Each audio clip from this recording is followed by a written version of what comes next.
Every one of us goes through times in life when we are discouraged. Whether you're rich or poor, saint or sinner, discouragement happens to us all.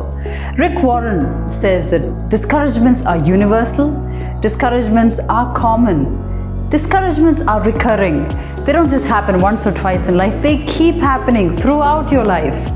And discouragements are powerful, because if you don't overcome your discouragements will overcome you. It will make you lose your emotional and mental peace, and you end up becoming depressed and unable to function, unable to do all that God has called you to do.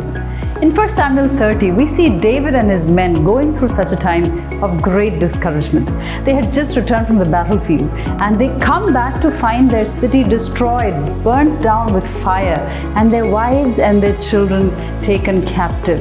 David and his men were not expecting this setback. They expected to come back and celebrate with their families. Often discouragements come in life when we are least expecting it. Disappointments, pains in life can lead us to a place of discouragement. The word says that David and his men began to weep until they had no more power to weep. Now these were strong and mighty men. They were used to defeating powerful armies, and they were used to seeing successes. But when this discouragement came, these men had no power to overcome it.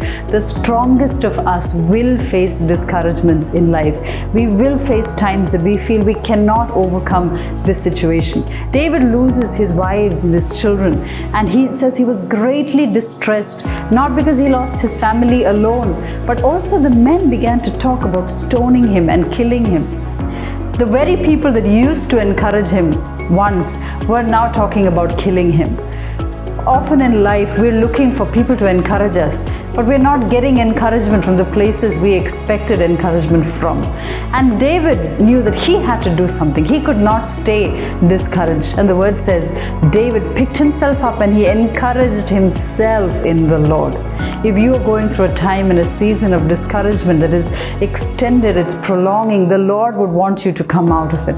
If nobody else is there to encourage you, the Lord would tell you, I am with you, and He would want you to encourage yourself in Him, because He is good and He loves you.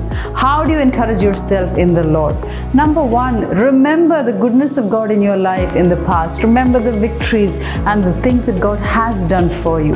Trust in God's purposes for your present. Whatever has happened, believe that God has a plan in it, and believe in God's promises for your future. God is not through with you. He's not done working with you. He's still doing something, and He's working in you to do a great work in your life. He has a plan and He has a purpose with you. So remember that and come out of your discouragement. God bless you.